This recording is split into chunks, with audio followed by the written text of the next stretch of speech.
Bismillahirrahmanirrahim. Assalamualaikum warahmatullahi wabarakatuh.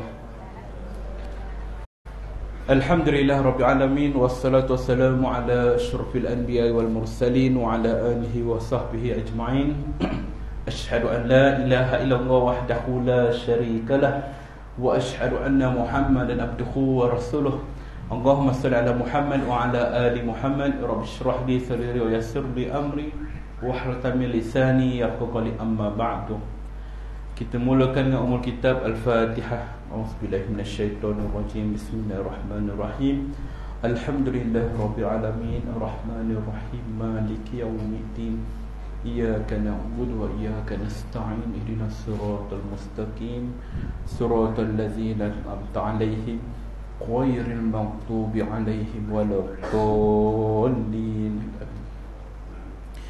Alhamdulillah, kita bersyukur pada Allah Ta'ala, limpah kurnia rahmat kasih Allah yang menemukan kita pada pagi yang mulia ini.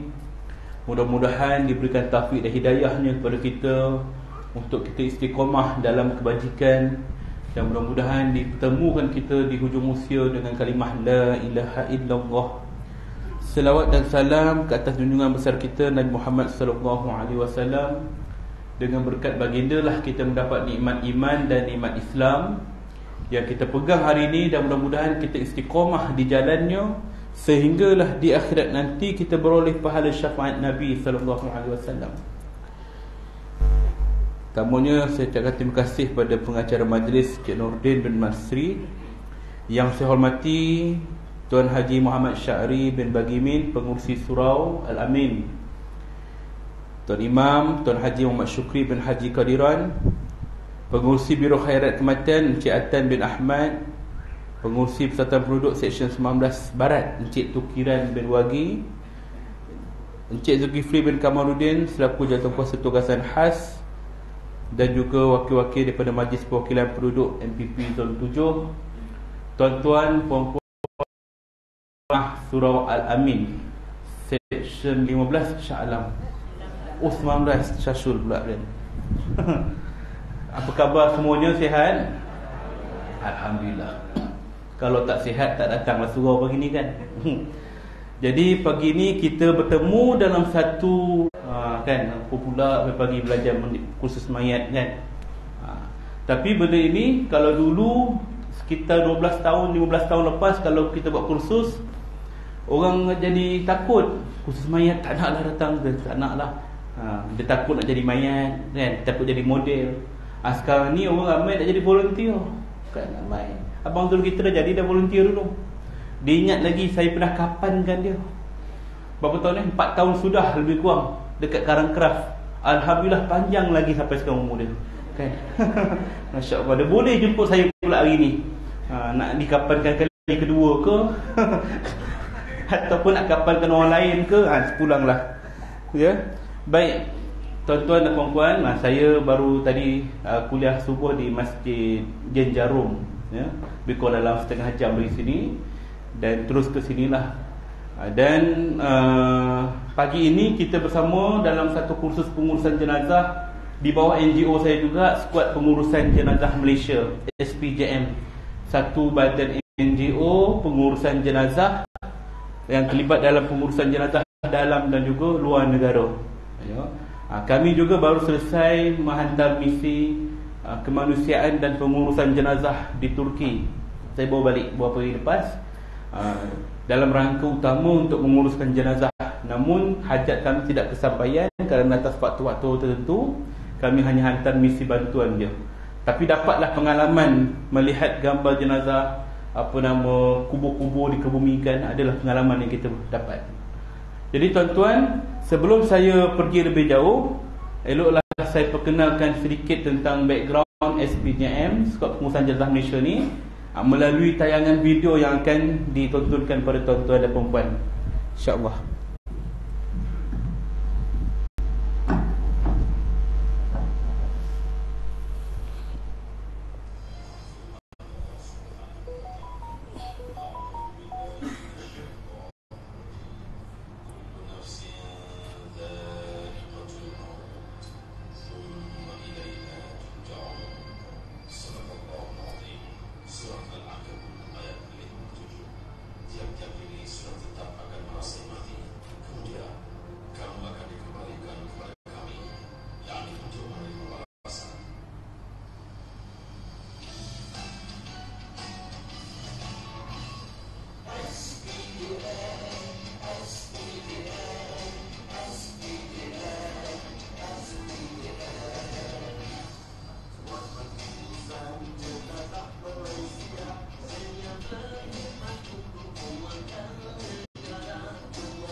maklumat dalam pengurusan jenazah sama ada di dalam dan juga luar negara.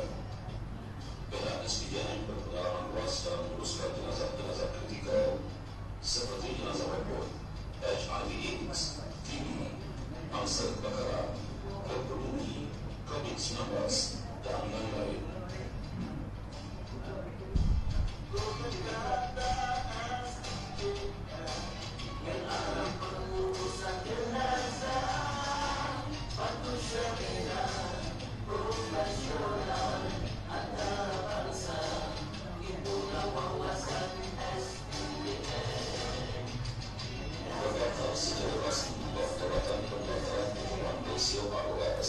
Sebagai sebuah perjuangan tertaraf kebangsaan pada tanggal 24 Januari 2018 diasaskan oleh Ustaz Muhammad Kafil bin Zainal Rashid yang merupakan seorang pengarah bebas yang terlibat dalam pengurusan jenazah lebih 18 tahun.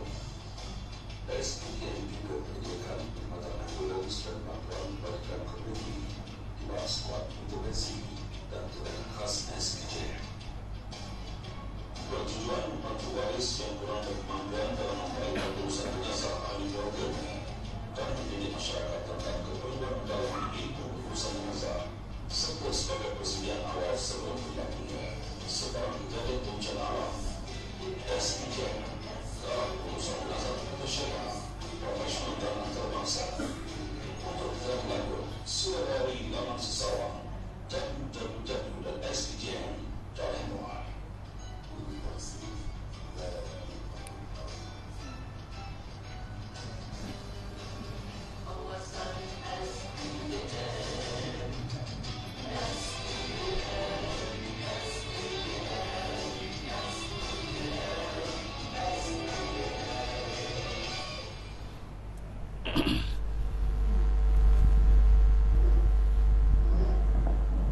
Okey, baik. Jangan terkejut je, SPJM pun ada kumpulan band sendiri, kan? Baik. Itulah background kami, yang mana kita dah terlibat dalam pengurusan jenazah. Saya sendiri secara personalnya 18 tahun. Mungkin ada tuan-tuan yang lebih lama daripada saya dalam pengurusan ni. Jadi apa yang saya nak sampaikan pada hari ini lebih kepada perkongsian, bukanlah nak mengajar, sebab ada yang lebih arif daripada saya, kerana pengalaman lebih. Kita balut kain kapan macam ni, biasa cik buat macam ni, kata dia kan. Kita ikutlah cara orang lama. Orang lama punya style lain pula kan. Sebab itulah dalam kit pengurusan jenazah yang kami sediakan, ada kat belakang kan? Tak apa. Ada 2 color. Satu warna hitam, satu warna coklat. Saya bawa. Yang warna hitam tu set kain kafan yang dah siap potong. Dah siap potong, ukuran standard, free size, semua boleh masuk kan. Bentang aja mak. Kemudian letak jenazah, selesai. Itu tumpuan kita kepada golongan-golongan muda, ataupun orang-orang yang duduk kat bandar, tuan-tuan ni, ya, golongan sasar. Sebab apa? Biasa orang bandar ni dia suka instant, segera. Semua nak segera kan. Mi segera kan. Nak segera, semua segera. Itu dia. Kain kapan pun segera. Yang kotak coklat pula, nanti tuan-tuan tengok set yang belum potong. Ada 13 meter kain. Sebab bila kita keluarkan yang dah siap potong, ada orang lama-lama dia komplain, cik tak suka macam ni, cik suka rendah-rendah, potong-potong, nak potong sendiri, kata dia kan. Ada ni cik ambil ni gunting sedia, guntinglah sendiri kan. Jadi itu kepada golongan otai-otai, orang lama, orang kampung kan, dia nak style sendiri. Sebenarnya tak ada masalah, sama je, ya. Nanti kita terangkan maksud kafan tu sendiri macam mana. Baik, pagi ni tuan-tuan, kita bersama dalam 2 sesi. Tadi saya kat luar, saya sempat dengar pengurusi majlis saya terangkan 2 slot, teori dan praktikal, ya. Dalam slot teori, kita akan cerita tentang 4 topik utama. 4 topik utama itu berkaitan dengan, pertama, bagaimana berhadapan dengan orang yang sedang nazak. Orang tengah nazak ni, apa yang kita nak buat tengah nazak sakaratul maut? Takkan kita menangis saja keluarga kita tengah sakit, tak ada buat apa-apa. Jadi apakah perlu yang kita lakukan? Yang kedua, bagaimana berhadapan dengan orang yang baru meninggal dunia, baru mati. Takkan Tuhan angkat mayat dia masuk bilik air, jom kita mandikan dia. Dia ada kaedah-kaedah terlebih dahulu. Bagus ya. Apa nama sini dia auto pusing. kan, nak sini kan, tak payah guna mesin. Jadi semua belah sini boleh nampak, belah sini boleh nampak kan, adil. Tengok kan, ni manual punya style ni bagus. Baik, yang ketiga, urusan dokumentasi berkaitan pengurusan jenazah. Ni penting juga. Sebab apa, kadang-kadang bila orang meninggal, dia tak tahu nak buat apa. Meninggal malam hari, kemudian tak tahu nak buat apa, nak tunggu besok waktu subuh, surau buka, baru kita pergi bagi tahu orang surau. Padahal malam tu dia dah boleh dah buat report polis, sahkan kematian. Benda tu sebenarnya mudah, tapi kerana orang tak ada pengalaman, tak tahu, jadi menjadi sulit, susah ya. Jadi 3 topik ini ada dalam buku kecil yang saya sediakan kepada tuan-tuan. Yang saya hadiahkan kepada tuan-tuan tu, panduan 3 ni ada, sebab dia penting, boleh jadi rujukan. Saya buat dalam nota kecil, boleh simpan dalam poket, dan sebagai rujukan jugalah di masa akan datang ya. 3 benda tu saja. Tapi kalau nak lebih daripada tu, yang tu percuma. Nak lebih berbayarlah kan. Apa dia berbayar? Ni dia. Kalau nak boleh dapatkan dekat luar nanti. Buku pengurusan jenazah mudah sahaja. Ya, ni saya sendiri yang susun buku ni. Istimewa disertakan kaedah dokumentasi pengurusan jenazah repot dan berisiko tinggi. Maknanya COVID-19 ni update lah ni, terkini. Yang ada kat COVID-19, solat jenazah gaib macam mana, sehinggalah bacaan talqin, semua ada dalam kitab ni, dalam buku ni ya. Kalau tuan-tuan beli kat luar tempat lain, atau tak ada tempat lain, maknanya di Shopee ke mana-mana ke, RM35 harga satu naskah buku ni.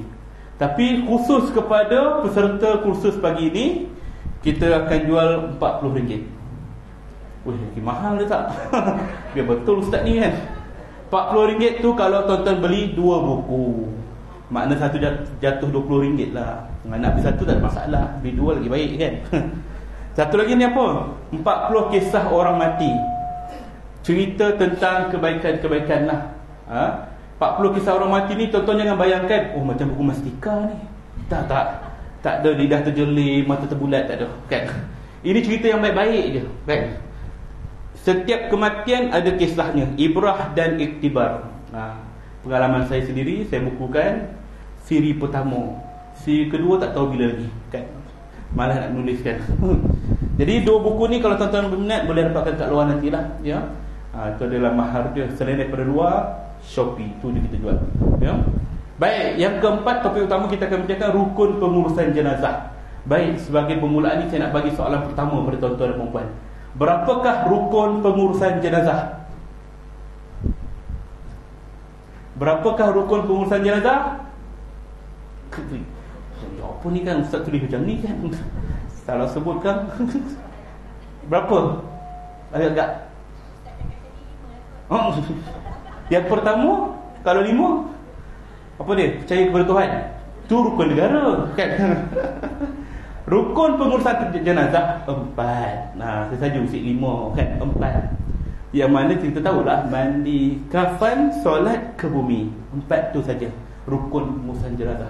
Saya tanya dekat satu surau tu, berapakah rukun pengurusan jenazah? Saya buat gini juga. Pak cik cakap, bukan 5 ustaz, 7 kata dia. 7 pak cik. Yang pertama berdiri tegak, itu solat jenazah kata. Dia tersilap rukun jenazah dengan rukun solat jenazah kan. Baik. Dan dalam topik yang kedua kita bincang ialah bab praktikal. Praktikal kita akan bincangkan 4 perkara juga, iaitu berkaitan dengan 4 rukun pengurusan jenazah ni. Mandi, kafan, solat dan ke bumi. Ya, kita akan bahagi 2 kumpulan. Yang muslimat dengan kita punya versi perempuan, yang lelaki bersama dengan saya ya. 4 perkara ini, iaitu bermula dengan mandi, kita akan buat secara simulasi. Maksud simulasi ialah tuan-tuan dan puan-puan tak perlulah. Tadi saya dengar kata nak bawa ke bilik mandi mayat ya.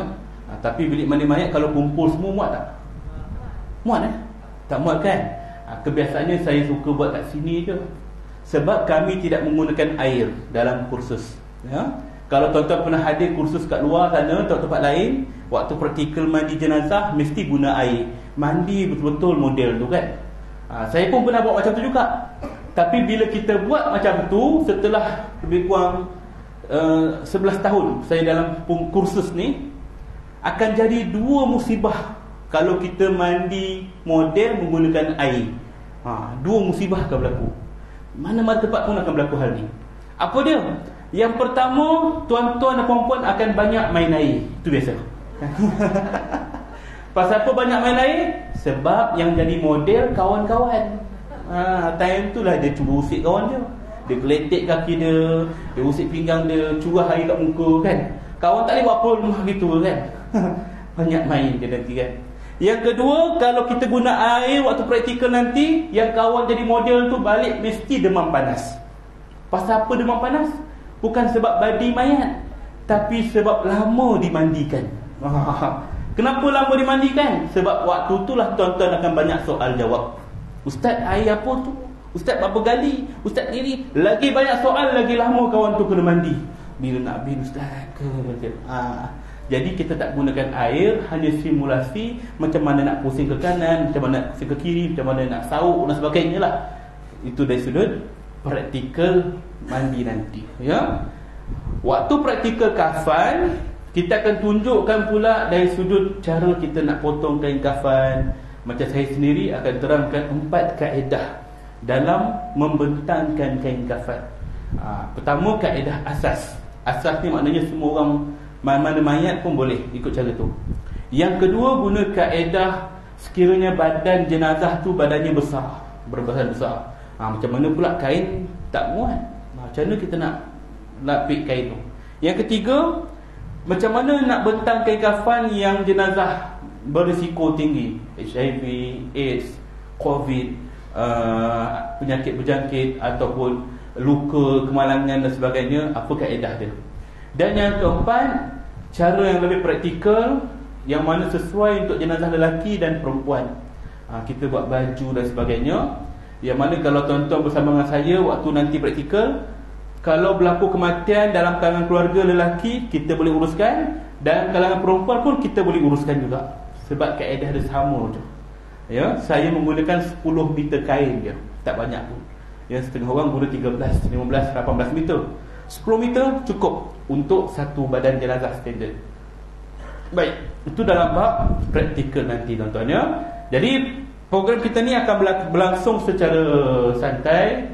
Tuan-tuan puan-puan, jika ada pertanyaan sepanjang program, tolong kat tangan tanya. Jika ada yang segan, tulis kat kertas, lipat comel-comel, bagi dekat saya. Jangan buat kapal terbang. Ustaz kan. Ya. Baik, terus kepada topik kita yang pertama. Bagaimana berhadapan dengan orang yang sedang nazak? Orang tengah nazak ni, persoalan kedua saya bagi pada tuan-tuan. Macam mana keadaan orang tengah nazak? Agak-agak. Macam mana keadaan orang tengah nazak? Takkan tak pernah nampak? Sesak nafas? Tengah-ngah? Okey, betul dah tu.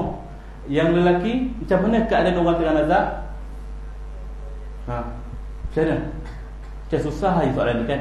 Bukan susah, senang, tapi takut salah kata dia. Betul lah jawapan tu.